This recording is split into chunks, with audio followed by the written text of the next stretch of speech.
নমস্কার বন্ধুরা, আপনারা কি মটরশুঁটির খোসা ফেলে দেন? যদি ফেলে দেন আজ থেকে আর ফেলবেন না। এটা দিয়ে কিন্তু দারুণ সুস্বাদু একটা রেসিপি করা যায়। তাহলে আসুন দেখে নিই কিভাবে মটরশুঁটির রেসিপি করা যায়। সবার প্রথমেই গ্যাসে একটা কড়াই বসিয়েছি। এখন দিয়ে দেব জল, দিয়ে দেব সামান্য লবণ। এবার জলটাকে গরম করে নেব। আর এই যে দেখুন বন্ধুরা, আমি এখানে মটরশুঁটির খোসাগুলো নিয়েছি।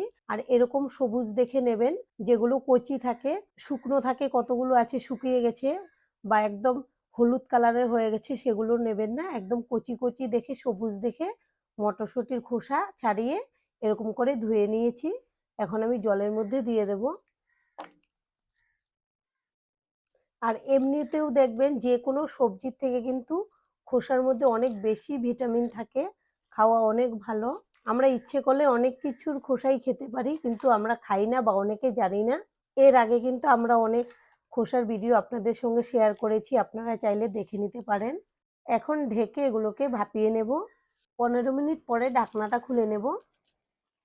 এর মাঝে একবার আমি উল্টে দিয়েছিলাম, কেননা নিচগুলো ভালো করে সেদ্ধ হয়ে যাবে আর উপরটা কাঁচা থেকে যাবে, তাই উল্টে পাল্টে দিয়েছি।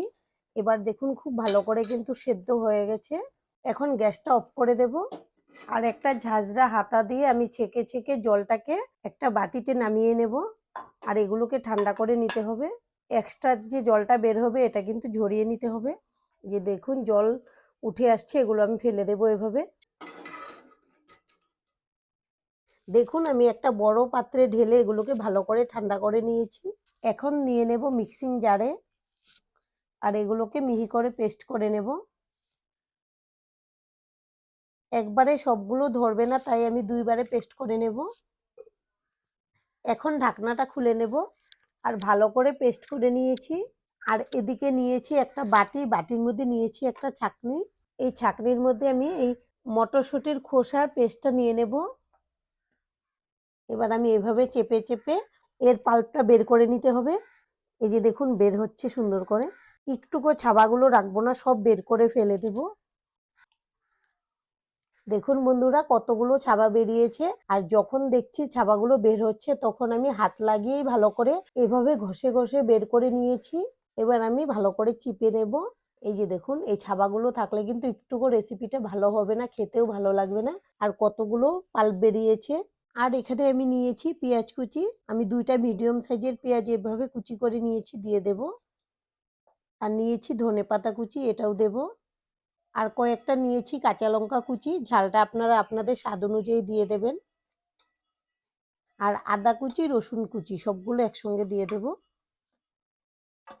আর আপনারা যদি নিরামিষ দিনে এটা করে খেতে চান, তাহলে পেঁয়াজ আর রসুনটা বাদ দিয়েও করে নিতে পারবেন। এবার দেব স্বাদ অনুযায়ী লবণ। আর দেব হলুদের গুঁড়ো। আর এখানে নিয়েছি 1 প্যাকেট ম্যাগি মশলা, এটাও দিয়ে দেব। এটা দিলে কিন্তু খুব ভালো একটা টেস্ট আসে। আপনারা চাইলে এর মধ্যে আরও মশলা অ্যাড করতে পারেন পছন্দ অনুযায়ী। আর এখানে নিয়েছি বেসন। বেসনটা আমি সবটুকু একবারে দেব না, যতটুকু লাগে বুঝে দিতে হবে। আমি প্রথমে অর্ধেক নেব।